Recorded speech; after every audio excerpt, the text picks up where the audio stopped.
um, to kick off our August Wow Wednesday program.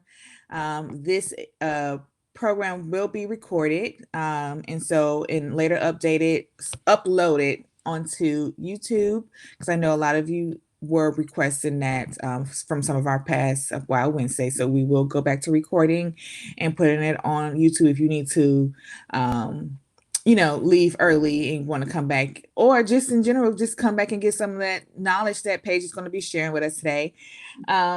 Also, Wow Wednesday, this is our one of our diabetes education resources to just make sure that we either prevent or manage diabetes.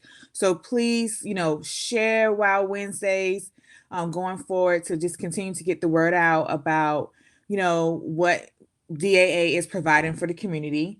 Also, questions, please, save them for the end. And Paige will answer, any particular questions that you have throughout the end, but also just stay engaged. I know she's going to ask some questions throughout to just stay engaged. But again, welcome to Wow Wednesday. We are so excited to have you. We're going to kick it over to Paige so she can introduce herself, today's topic, and go into today's discussion. Thank you, guys. Hi, everyone. My name is Paige Wallenzine. I am the owner of The Kitchen Dietitian, and I'm so happy to be back presenting for you guys today. I'm happy that everyone is so interested in learning more about the topic of nutrition. I sometimes feel awkward just talking to my computer screen, so I really encourage you to be active in the chat. And of course, I'll be answering questions at the end, but hopefully just asking some brief things throughout the presentation. So today we're going to be talking about nutrition basics. I feel like that is something that, a lot of us just have a gap in knowledge on. So we're going to dive into, the most basics of nutrition. And I'm going to try to relate this information all back to diabetes, because I know that obviously is a topic that most of you are interested in. All right, so it seems like most of us find so much nutrition information from the internet. Maybe you are told things from family, friends, colleagues, and it can seem really confusing. Can anyone else relate to that, or can anyone give examples of nutrition topics that seem maybe confusing, maybe even contradicting? Like you're told, this food is good for us. Oh no, this food is bad for us. So without, nutrition is such a complex topic. There's so much nuance in the field. I feel like a lot of us tend to get tunnel vision on certain nutrition topics. Is this food good? Is this food bad? And really, it's too difficult to boil things down that simply. And so I really like to help the clients that I work with take a step back and kind of look at the big picture of nutrition. Chocolate milk, yeah. Is chocolate milk good? Is chocolate milk bad? And so obviously I have my bachelor's degree and my master's degree in nutrition. Without getting too complex, I'm going to try to present this information as basically as possible. So when we boil down nutrition, it can be divided into two topics. Yep, carbs and fats. We're definitely going to be talking about carbs and fats today. So the first of which is macronutrients. And I'm sure you've probably heard of somebody in your life counting their macros, but macronutrients are those nutrients that simply provide our bodies with energy. And calories is the unit of energy that food provides to our bodies. So the macronutrients can be divided into carbohydrates, proteins, and fats, and that's what we're going to be focusing on today. The kind of other main topic of nutrition is the micronutrients. And these are those nutrients that help our body function in every way, such as helping with our metabolism or our body's ability to use food for energy, tissue growth, healing, etc. Those micronutrients are vitamins and minerals. I took an entire class in my master's program on vitamins and minerals, and we barely touch the iceberg, for each of them. So we're not going to dive into those today. We're going to be sticking with the macronutrients, and hopefully we get through all this information and I help to just clear some things up for you guys. So let's get to it. We're going to be talking about fats first. Specifically, we're going to be chatting about saturated fats, unsaturated fats, cholesterol, and trans fats. Then we're going to move on to proteins, and I'm going to discuss the difference between plant-based and animal-based proteins. And then I saved carbohydrates for last because I'm assuming this is the topic that most of you will have the most questions about. And we are going to be talking about starches, sugars, and fiber, which are what carbohydrates can be broken down into. All right, so let's dive right in with fats. I feel like historically fats were really kind of demonized in our food system. I remember my grandma, for example, having tons of fat-free or low-fat food items in her pantry. And we've kind of come around now to realizing, you know, the nutrition research has showed, well, maybe fats aren't all that bad. And we, you know, just in general, and we need to really focus on the types of fats that we have in our diet. So we're going to be discussing that today. But fats function in our body. They cushion our organs. They store energy. They support cell growth. They aid in some of the micronutrient use in the body, those fat-soluble vitamins specifically. They help with hormone regulation, etc. There's tons of functions. So I just wanted to name a few. They are important to include with most meals and snacks. However, fats are the macronutrient that we want to be eating in smaller portions than proteins and carbohydrates. And that's simply because they are more energy dense, meaning they provide more calories, which again is the unit of energy of food per gram. So per, you know, amount of fat, you're going to get the most energy for that. So being that they're the most energy dense, we just need to eat proportionately less of them when we're thinking of our plate as a whole. Fats do make meals more satisfying and flavorful. An example I like to use is if you are making a piece of toast, think of eating that piece of toast plain versus maybe with some olive oil drizzled on it or some butter. It's going to taste a lot better and probably be a bit more satisfying with that little bit of fat added to that piece of toast. And like I said before, it's more important to focus on the types of fats that we are including with our meals and snacks than simply on the amount. So we're going to get into that a bit further. So first up, we're going to be chatting about saturated fats. Now, saturated fats are those fats, a good rule of thumb to think about is they are the fats that are going to be solid at room temperature. So if we think butter, dairy fat, such as the fats in cheeses and yogurts, animal fat, which that one isn't as intuitive to think about, but if you maybe cook a big roast or you cook a pan of bacon, for example, and that fat when it's hot, it's going to be liquid, right? But then if you let it cool down, it's going to solidify at room temperature. And that's just a good visual to think of how animal fats are a saturated fat primarily. Some plant-based versions are coconut oil and palm oil, and you may think, well, I don't eat palm oil, but oftentimes it's found in things like peanut butters to help them stay, you know, one consistency, that smooth, creamy consistency.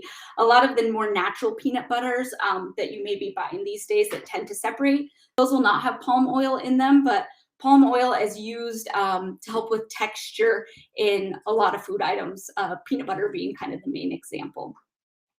So as far as heart health, saturated fats are considered or oftentimes called the bad fats, which I don't really like to call food good versus bad, but this simply means that they aren't as heart healthy.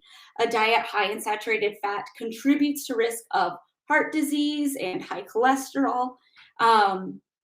But we don't need to cut these out of our diet entirely. We just want to focus on proportionately eating these saturated fats or these fats that are solid at room temperature proportionately less than unsaturated fats, which we are going to be chatting about next. So unsaturated fats, these are going to be liquid at room temperature. So in my picture here, I have a beautiful picture of some olive oil.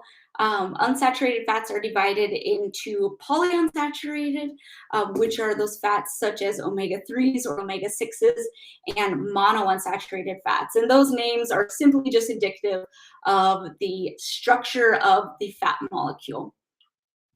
So some examples of unsaturated fats are going to be olive oil. I feel like that's kind of the poster child for heart healthy fats or unsaturated fats. Canola oil, avocado oil, nuts and seeds, and also the oils from nuts and seeds. So, there's lots of more, boutique oils out there, such as like walnut oil, macadamia oil. They can be a bit more expensive, but you can also get those fats just simply from eating those nuts and seeds as well. Fish, I'm sure you've all heard that salmon is a good fatty fish, and that has contributes to the omega-3 fats. And then lastly, eggs provide some unsaturated fats as well. Sometimes these are referred to as the good fats, which simply means that they're considered more heart healthy than those saturated fat sources. And a diet with, unsaturated fats and then proportionately higher than the saturated fats can actually contribute to lowering our risk of heart disease, stroke, and cholesterol. So like I said, include these fats in your meals and snacks regularly, hopefully proportionately more than those saturated fat sources, but do we need to be eating them in excess for heart health? No, you do not need to be drinking a cup of olive oil, every day to help with heart health. Just try to use it in salad dressings if you're roasting vegetables. Find ways where you would already be using fats in your meals and snacks, and try to use these unsaturated fats or oils often. All right, so I wanted to touch on cholesterol because I think out of all the fats, this is the one that most of us question. So I wanted to make sure to distinguish between dietary cholesterol and blood cholesterol. So dietary cholesterol is, as the name indicates, that type of cholesterol that we get from the foods we eat, eggs being the primary example of that. There used to be a thought process or recommendations to reduce the amount of egg yolks that we consume to help with our blood cholesterol levels. Now, nutrition research has, come a ways since that recommendation, and we now know that dietary cholesterol doesn't, primarily impact our blood cholesterol, and our blood cholesterol is much more largely impacted by other factors. Blood cholesterol, even though everyone thinks of cholesterol as being bad, I always like to talk about, well, it does have a function in our body. It is important for hormone production, cell structure, etc. Our bodies tend to be able to regulate our blood cholesterol levels, and they can synthesize blood cholesterol. We do get some from dietary cholesterol, but not as much as was once thought. The cholesterol we get from our food does not greatly contribute to that blood cholesterol, but rather other diet and lifestyle factors play way more of a role. So generally overall diet, such as a diet with high in, processed foods, those high saturated fat sources, lifestyle, and we have a really sedentary lifestyle, and also genetics play a really strong role in our blood cholesterol level, unfortunately for some of us. So while it's important to pay attention to the fats in our diet, we certainly don't have to entirely eliminate that dietary cholesterol. I wanted to touch briefly on the types of cholesterol that you may see if you go and get your blood drawn and you get a lipid panel, maybe like on your annual wellness visit with your primary care physician, and they're discussing your cholesterol with you. So total cholesterol and LDL cholesterol, these are generally the types of cholesterol that if you have really high numbers, they're going to contribute to heart disease. So we generally want to aim for lower amounts of total or LDL cholesterol. And then HDL cholesterol is what is considered our good cholesterol. and things like eating those sources of, nuts, seeds, omega-3 fats, those can all help to increase our HDL cholesterol, or our good cholesterol. So trans fats, I didn't want to dedicate an entire slide to this, but I did want to mention it because I know it's something that we still do see on food labels. So historically, trans fats were, kind of this new trendy thing in the food system, and they helped food to really taste better and, have a good mouthfeel and also be more shelf stable, these foods that do contain fat, because if we leave foods out or fats out for a while, they can go rancid. With a massive introduction into the food system, we saw a increase in heart disease and heart attacks. And so the FDA now put them on they're not considered generally recognized as safe, and they have been taken out of the food system in the United States as a food additive. So we don't really need to worry about them. You'll still see trans fats on your food labels. They do occur naturally in some food items, but in a very, very small amount. And it's not, when I went to college, we were taught to recommend to look for hydrogenated oils on the ingredient list and avoid them. But because I've been taken out of the food system, it's not really something we need to worry about anymore. All right, so next we're going to dive into protein. So proteins function for tissue growth. I think that's kind of the obvious one. And maintenance, structure, they aid in metabolic processes, hormones, etc. Proteins are important to include with most meals and snacks. That's something that I generally always recommend, is try to include a protein source, with your breakfast, lunch, dinner, and snacks. It contributes to fullness and satisfaction, or that satiety factor that we get from foods. It can also aid in managing more consistent blood sugar. So if you are consuming a carbohydrate source, which is going to increase your blood sugars, adding a protein with that meal or snack in which you are consuming that carbohydrate is going to help us to slow down, that digestion a little bit and prevent our blood sugars, for most of us, from really spiking and dropping, and keeping things more consistent. So that's why it's recommended to be eating with each meal or snack. It's really important to be focusing on including a wide variety of protein sources rather than simply trying to eat high protein. I know there's a lot of trendy like protein, cookies and all these different high protein products these days. And we don't necessarily need a really large amount of protein. I just recommend to try and eat a variety and try to include a source with each meal or snack. You don't necessarily need to be, for most of us, we don't need to be fortifying with additional protein. All right, so first up, I wanted to chat about plant-based proteins. So these are things like beans or legumes, soy or soy products such as edamame, tofu, tempeh. Nuts and nut butters contain some plant-based proteins, seeds, certain whole grains, actually. That's not thought of that often, but they can be a great protein source. Hemp, that one has really gotten more popular in the last few years. Peas, meat, and dairy substitutes. So those are things like, dairy-free cheeses or Beyond Burgers. So certain plant-based proteins are more starchy. So think like beans, they're going to be starchy, and we're going to talk about starches in the carbohydrate section. So some of these plant-based proteins can be considered, a protein and also a carbohydrate. Whole grains are another example of that. And if they do have that higher carbohydrate or starch amount, they are going to impact our blood sugars. And we're going to get into more details in that in the carbohydrate section.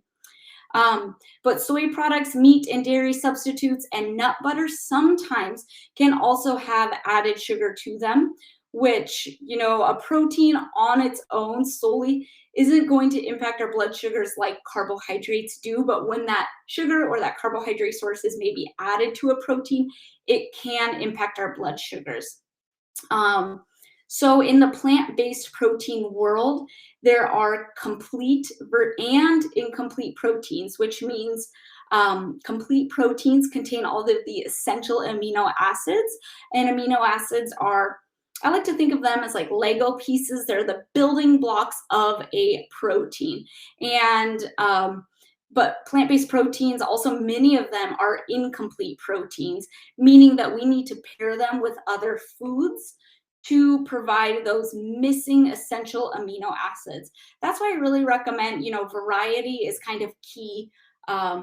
If I could give one bit of nutrition advice, it's to eat a wide variety of foods, and that is inclusive of proteins.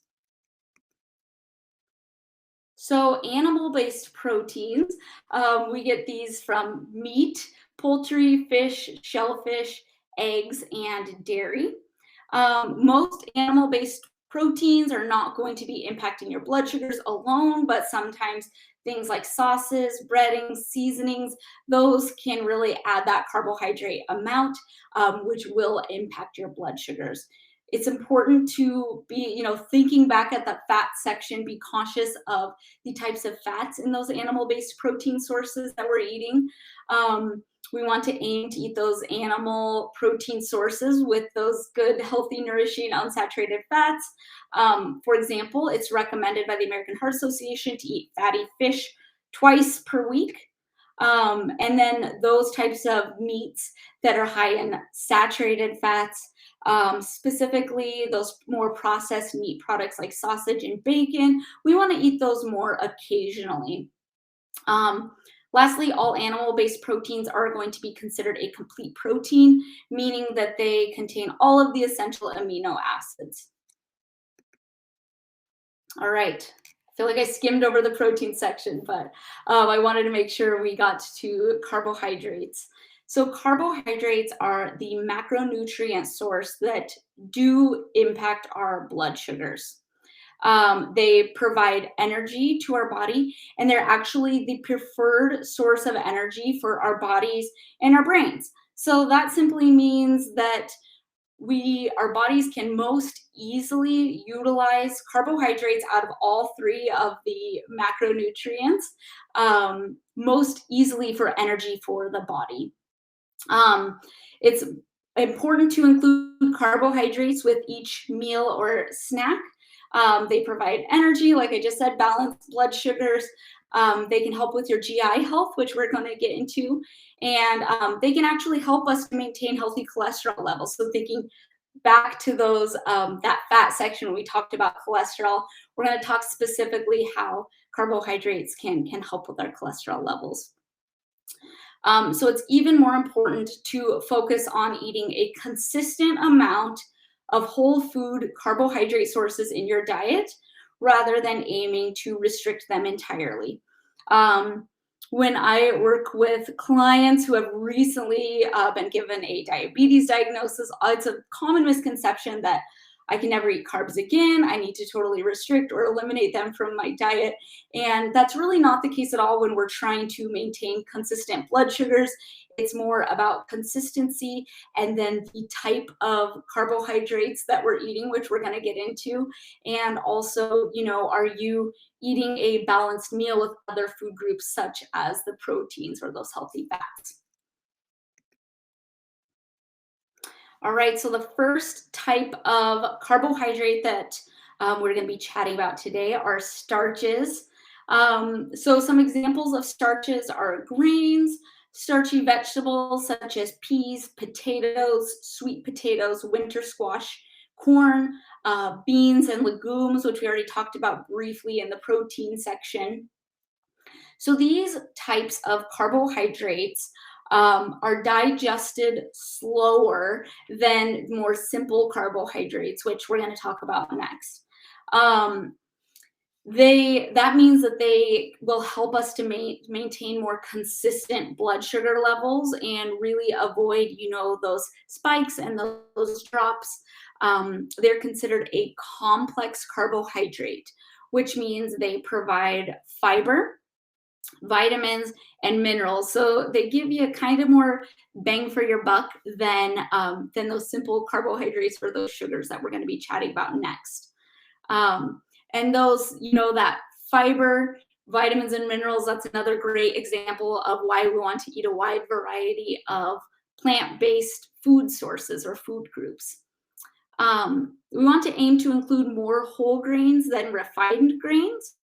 So for example, trying to convert to brown rice versus white rice, that brown rice doesn't have the outer fibrous layer removed, which means it's going to contain more fiber. We're going to digest it a bit slower. And then oftentimes in the whole grain itself, there's fatty acids and vitamins and minerals that the more refined source of that grain does not have. So whole wheat or whole grain products, obviously there's exceptions to that.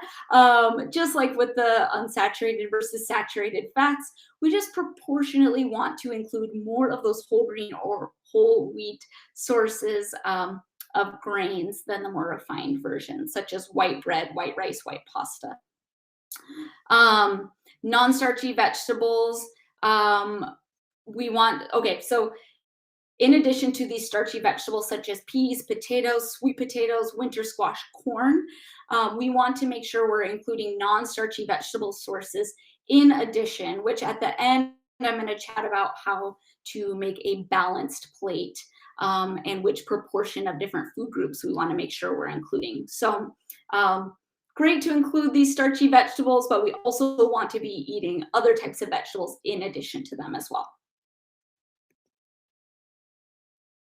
All right, so the next type of carbohydrate are sugars. So these are those more simple carbohydrates, or the type of carbohydrate that is going to increase our blood sugars the most. So examples of sugars are fruits, fruit juice, dairy, honey, maple syrup, any form of added sugar or other sweeteners such as agave, date sugar, corn syrup, fructose, lactose, dextrose, etc. There's lots of different names that sugars can be listed on ingredient lists.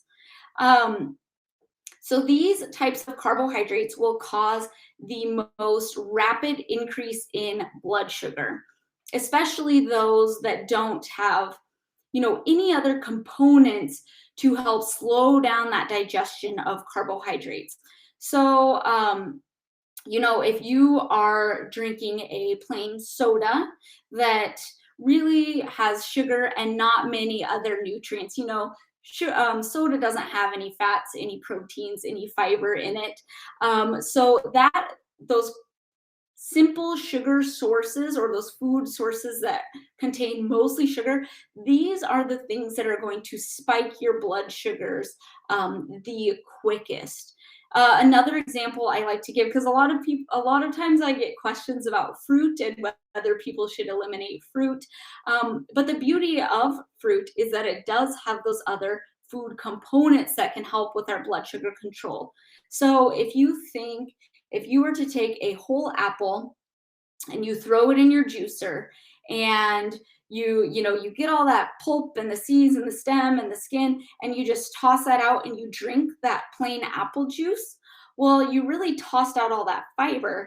And so that apple juice, when you drink it and you don't eat any other, snack or meal with the apple juice, that is going to increase your blood sugars fairly rapidly in comparison to if we ate the whole apple. Not only are we going to eat the whole apple slower generally than we would drink the juice, but it also contains that fiber in it. And we're also getting other benefits from that fiber. I'm going to chat about that next. And we're not going to impact our blood sugars quite as rapidly from eating the whole apple versus the juice. So I hope that makes sense. I don't think that we need to eliminate fruit, but just try to have that whole food form. Like I kind of said at the beginning of the section, those whole food carbohydrate sources more often than we have juice. So in your smoothies, so maybe, like make a smoothie with whole fruit as opposed to just juicing that, if you are, taking into consideration how those foods will impact your blood sugars. To help maintain consistent blood sugars, aim to eat these foods with fiber and protein to slow down digestion. So can you, have a cookie or a piece of cake that has mostly these sugars and not many other food sources? Yes, but if you want to maintain more consistent blood sugars, maybe eat those food items with, maybe after a balanced meal that included all of the food groups, included some fiber, included some fats, some protein, um, instead of just having that piece of cake all on its own, which is going to increase your blood sugars the most rapid. I hope that made sense. So these simple carbohydrates, like I said, they oftentimes lack fiber, vitamins, and minerals. And there is a recommendation to reduce, our total added sugar. Oftentimes we find added sugars in more processed food items. What are processed food items? Oftentimes lacking, all these things that I've been chatting about, the proteins, the healthy fats, the fiber, the vitamins, and minerals. And so that's important to keep in mind when we're thinking about that recommendation to reduce our added sugars. If you have any questions about that, please ask. We can get to that at the end. All right, so the last type of carbohydrate that I wanted to chat about was fiber. And I've been mentioning fiber throughout the presentation. So hopefully, you've got somewhat of a sense of what it is. But fiber we get from any foods that are a plant source. So we're not going to be getting fiber from chicken, for example, but we are going to be getting it from fruits, vegetables, beans, legumes, nuts, seeds, whole grains. So any plant-based food has the potential to be a great fiber source. And why I say potential is because oftentimes with refining of grains, that fiber source can be removed. So whole wheat bread is going to have more fiber than white bread. Brown rice is going to have more fiber than white rice. Whole wheat pasta is going to have more fiber than white pasta, etc.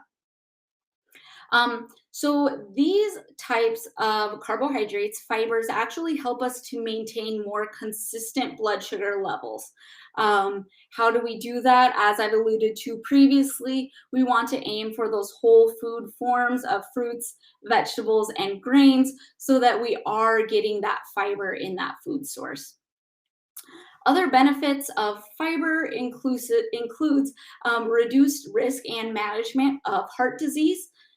Fiber can actually help to lower our cholesterol. So when I talked about dietary and lifestyle factors that can impact our cholesterol, if we are consuming fibers that can actually help to rid our body of cholesterol. That's why things like Cheerios advertise that they're heart healthy, or oats advertise that they're heart healthy. Fiber can also help us to maintain our GI health. So really good, for bowel movement regularity, which we all want. And it's really helped with prevention of things like colon cancer. Most adults living in the United States eat less than the recommended amount of fiber. And so that's why we really want to aim to be eating those whole food forms of these plant-based carbohydrates. All right, I wanted to touch on sugar alcohols and sugar substitutes because I know specifically when we are talking about blood sugars and diabetes, these topics often get brought up. So sugar alcohols are sweeteners with about half of the calories as regular sugar. They do not impact they do impact your blood sugars, but not as much as plain old sugar. Or traditional sweeteners. Labels on food items that may contain sugar alcohols may read low sugar, no sugar added, or sugar free. If you are really sensitive to food impacting your blood sugars, specifically carbohydrates, and you want to include a food item and not have it spike your blood sugar as much, you may want to aim for something that contains sugar alcohol. But again, this is something that we don't want to be consuming in excess, because oftentimes foods that do contain these sugar alcohols, again, are more processed, meaning they're lacking, all those nutrition bang for your buck. So sugar substitutes are those non-nutritive sweeteners. These are the sugars, well, they don't impact your blood sugar. So they don't provide any calories. We actually do not break them down in digestion. We consume them and tend to pass them without metabolizing them for energy in the same way that we would for calories or other carbohydrates. They can help to manage your blood sugar if you are someone with a diabetes diagnosis, for example, and you're really wanting to watch your blood sugars, and you really love soda. Choosing a diet soda with these sugar substitutes is not going to impact your blood sugar, whereas choosing a regular soda will. Again, avoid consuming these in excess because you are missing all those other really great nutrients that we can find from other food sources or beverage sources. All right, so when building healthy meals and snacks, I wanted to chat about nutrient balance, because I wanted to take all this information and try to boil it down to, okay, so what should my plate look like? What should my snacks look like? And again, my one piece of nutrition advice, if you take anything away from this, is eating a wide variety of food groups. Not only are we getting all those nutrients that we talked about, but we're getting those, vitamins, minerals, all those amino acids that make complete proteins, all that fiber. We're getting phytonutrients such as antioxidants, which also play a role in our health. But they also contribute to making satisfying meals and snacks if we are eating meals and snacks with a variety of food groups. So how do we create nutrient balance? So what we want to include with our meals is a protein source that contributes to that satiety or that satisfaction that we talked about earlier, a carbohydrate or fiber. You can include a carbohydrate without fiber, but most often we want to aim for those carbohydrate sources with fiber that we chat about, and those provide energy. They also help maintain our GI health, and if there's a fiber, they help with that consistent blood sugar. Produce, so fruits and vegetables, these provide fiber. They also provide simply like water. They help hydrate us, especially in the summer when it's been so hot. If you think of really hydrating fruit, I've been eating tons of cantaloupe lately, and melons are really great hydrating fruit. But they also provide vitamins and minerals. And then lastly, nourishing fats, which proportionately, if you remember, we want to be including more of those oils, and they contribute to flavor and fullness of the meal. So if we are thinking about balanced meals, I generally recommend to try and include these 4 food groups with each meal. And then if we are thinking about snacks or sometimes breakfast, sometimes people like to eat a smaller breakfast, I suggest including that protein and then that carbohydrate fiber to help with a snack or a breakfast that's going to be energizing and also satisfying to really tide you over to that next time that you're eating. All right, I went through that faster than I thought I would. So we'll get to questions now. So if you have any other questions, please type them in the chat box. I included some additional resources, obviously diabetiesatlanta.org, and then diabetes.org. And then if you go to this specific link, the Healthy Living and Recipes Nutrition, they have information on all of these macronutrients as well and how they can impact our blood sugars or our diabetes diagnosis. And then eatright.org, that's the Academy of Nutrition and Dietetics. And they have lots of information both on macronutrients and diabetes and nutrition as well. All right, so I am going to scroll up to the questions and hopefully we'll get some things answered that you maybe found confusing or want a little bit more info on. So milk chocolate at the beginning, I know that was one of those nutrition topics that you said was maybe confusing. So if we think, you know, dairy does include lots of essential nutrients, and if we include that chocolate, milk chocolate, not chocolate milk. I've gotten that backwards in my head this whole time. Okay, milk chocolate versus dark chocolate. So milk chocolate is going to have a higher amount of milk fats in it.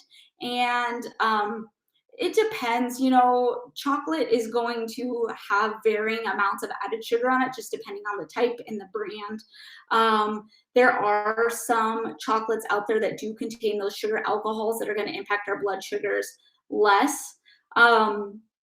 Dark chocolate is going to tend to have a little bit more fiber, a little bit more antioxidants. But if you really prefer milk chocolate and that's what you love, just make sure you're including it, you know, maybe with some other food groups or after a meal or snack so that it won't impact your blood sugar so much.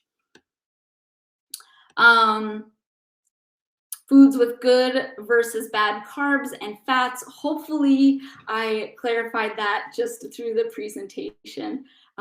We chat both about those good versus bad fats and cholesterol types, and also the different types of carbohydrates and how they impact your blood sugar. So egg whites. So eggs do contain some unsaturated fats as well. They're the white, so the yolk is primarily where that cholesterol is going to be. And they're a great protein source. I really think eggs are a great addition to our diet. Our bodies are really easily able to use the protein that comes from eggs. And so I think, yeah, you can include eggs, both the white and the yolk. If you have a really severe case of heart disease and you're working with your cardiologist and they really, really are recommending that you significantly decrease your saturated fat or cholesterol source, then please follow their recommendations. But for the general population, eating that white and that yolk is going to be okay for the fat amount. So what sweets are recommended? That's a great question. So if we are thinking about those sweets, I gave the example of like cake or candy that really is lacking, you know, those fats, proteins, fibers. Those are going to be the ones that are going to increase our blood sugars the most. Now, if you eat that, you know, cookie after you have a balanced meal, it's likely going to increase your blood sugar, or not increase your blood sugar as significantly or as rapidly, because we have other food groups, you know, in our bodies that we're all digesting together. So if I were to recommend sweets as far as how they impact your blood sugar, you know, fruit is always a great option. If you like to have fruit for something sweet, it has a great fiber source. Like berries are a really great fiber. You can also bake with whole wheat flour if you really like those baked goods. I'm trying to think. Oh, and also another suggestion that I like is oftentimes adding like applesauce or, you know, canned pumpkin or some of those other fruit or vegetable sources that you can add to baked goods. Thing like zucchini bread, if you can add any of those, it's going to increase the fiber amount in that baked good or that sweet. And you know, just contribute to that fiber. Hopefully won't increase your blood sugars as much as something that does not contain those fiber sources. How effective is it to dilute juice with water? It depends, I guess. When I used to work in pediatrics, we really just recommended not to dilute juice with water and just kind of avoid that juice altogether. Again, if we're talking about blood sugars, you really want to aim for that whole food form of that fruit or vegetable, because it really does provide that fiber that even the diluted source of juice will not contain. Where does cabbage fit in the scale? Great question. So cabbage is going to be considered a non-starchy vegetable. So that if we go back to this slide when I was talking about nutrient balance, cabbage is going to fit under the produce category, which is also going to include any fruit or vegetable. And just like I said, how beans overlap between the carbohydrates and the protein.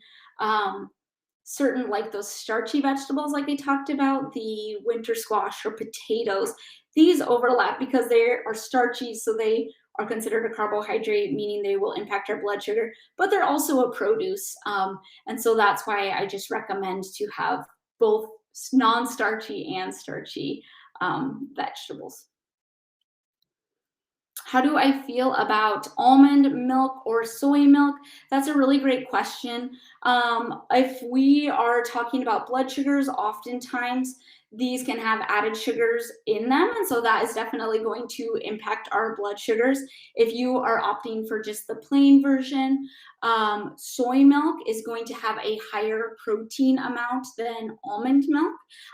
Next time you go to the store, I would recommend just, going to the dairy alternates and checking the labels. There's tons of different plant-based milks out there these days, like cashew milk, hemp milk, almond milk, soy milk, and the soy and the hemp, those are going to be higher in protein than the almond milk.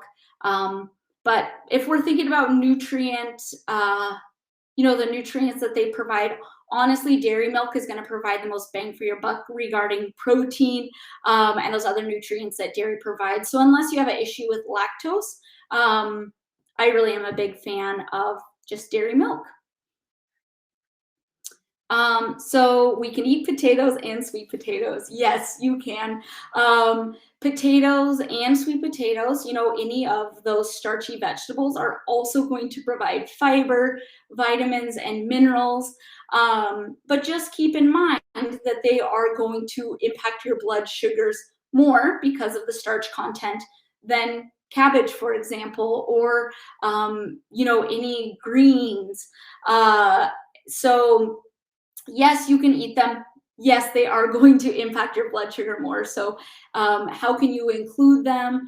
How can you pay attention? Maybe if you do test your blood sugars, pay attention to how your body reacts, because every body's going to react a little bit differently to these carbohydrate sources regarding our blood sugars, and how can we incorporate them into a balanced meal with other food groups.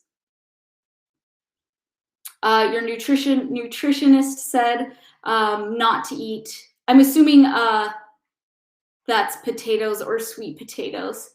And of course, like I said earlier, if your cardiologist tells you to eat a certain way regarding your fats because of your specific diagnosis, or if your diabetes educator is really recommending that to you, my presentation today is just for the general population, more with the interest in diabetes. But if your specialist knows your body and your specific situation, then of course you want to discuss that with them and follow their recommendations.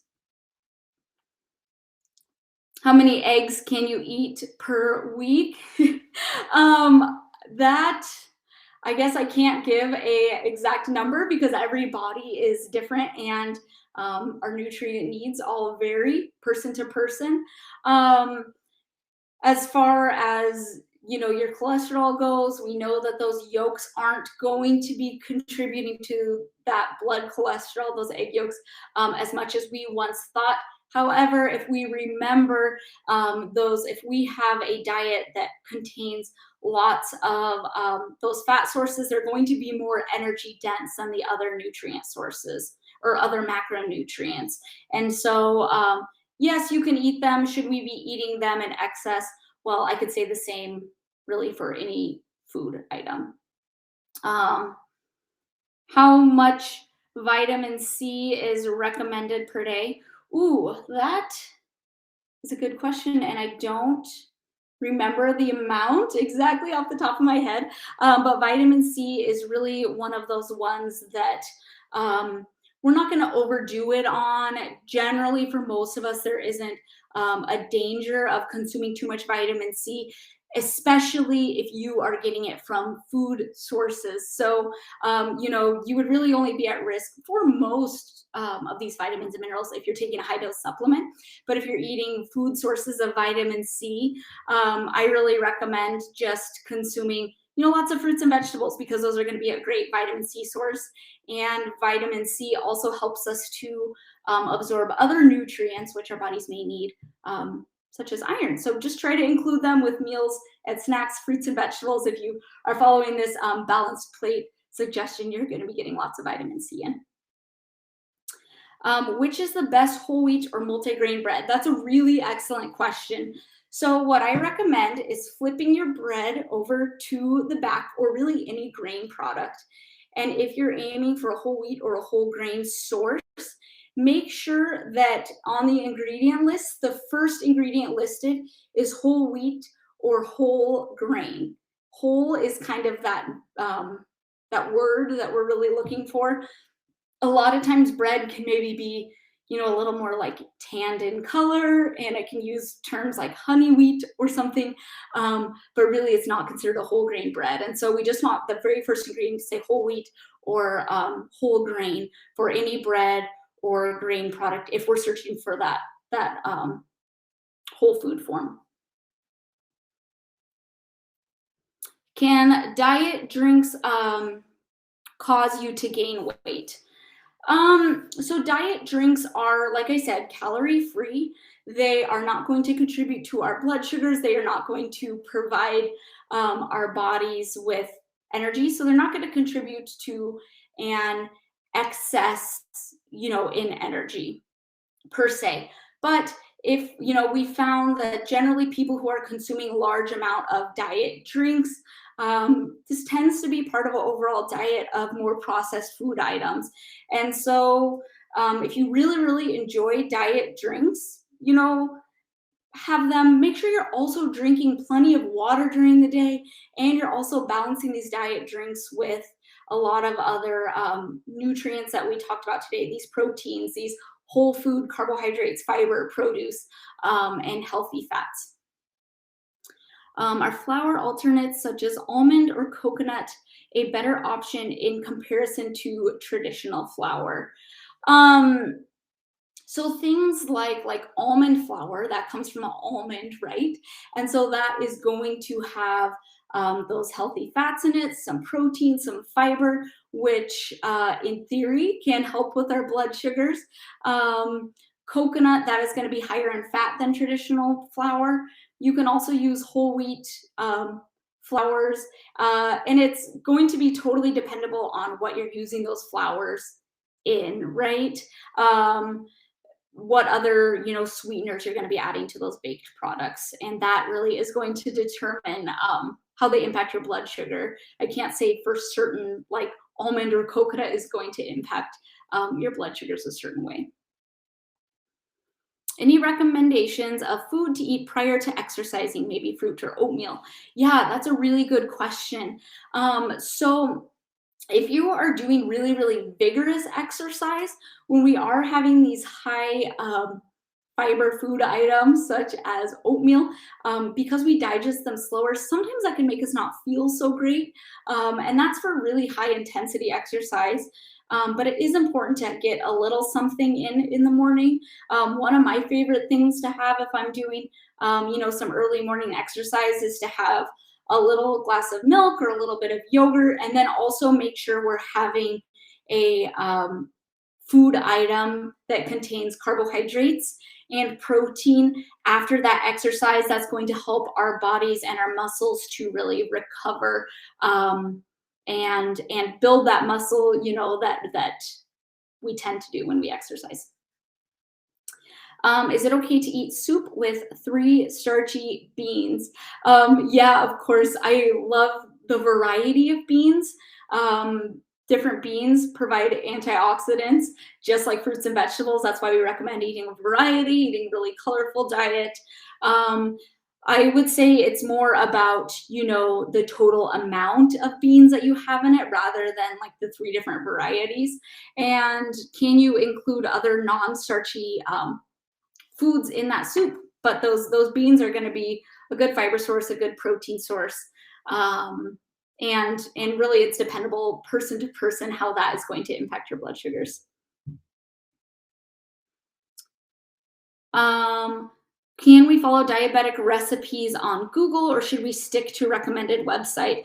Sometimes when we Google recipes for diabetes, they can have, you know, sugar substitutes in them, or things that may not fit within our budget or kind of our cooking skill set. You can do that if you want, but any of the more recognized diabetes websites like these ones that I mentioned are going to have good quality recipes in them and give information on how they can impact your blood sugars. Which is better, whole wheat pasta or regular pasta? So the whole wheat pasta is going to contain more fiber in it, which, as I mentioned, most of us can benefit from getting a bit more fiber in our diet, and that they should impact your blood sugars less.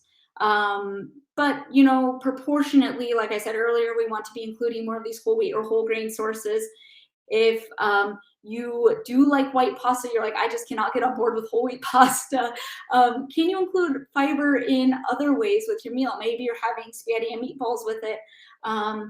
Is your tomato sauce, you know, does that have lots of good veggies in it? Can you add diced zucchini, for example, to your sauce? Can you add a salad? So it's important to think of, like, if you don't like whole wheat pasta, that's totally fine, but can you make sure you're including a good protein source with that meal? Can you find fiber in from other foods in that meal? How can a person combat the gas that may occur due to a vegan diet? Yeah, that's a really good question. Oftentimes, this is something that people experience specifically from beans. And if you are cooking dried beans, I recommend to soak them overnight, toss out that water that you were soaking them in, and then cook them. That can sometimes decrease that gas. And just making sure you're drinking lots of water and kind of slowly incorporating these high fiber sources. Well, awesome. Thank you guys. Thank you, Paige, for leading this month's Wow Wednesday on Nutrition Basics. I know we all took, amazing notes, but as well as if you always want to come back to this information, it will be on our YouTube page for you to follow back up if you need some more additional information. Next month. So this month was Nutrition Basics. Next month is meal planning. So definitely make sure that you sign up for September. September's Wild Wednesday. Share information with anybody that you may know who needs these resources. And you can follow any information that you may need. You can always go on our website, diabetesatlanta.org, or follow us on any of our social media accounts at Diabetes Atlanta. It is 1:00 at this time, so I'm just going to let Paige quickly wrap up anything that she needs to say, and we hope to see you guys next month. Yeah, I'm excited to be back next month. Thank you all so much for participating and the great questions. If you have any follow-up questions, please feel free to email me, paige@thekitchenrd.com. Visit my website at thekitchenrd.com. I develop recipes on my blog, which is really fun. And of course, follow my Instagram account at the.kitchen.dietitian. Thank you, everyone. See you next month. Thank you.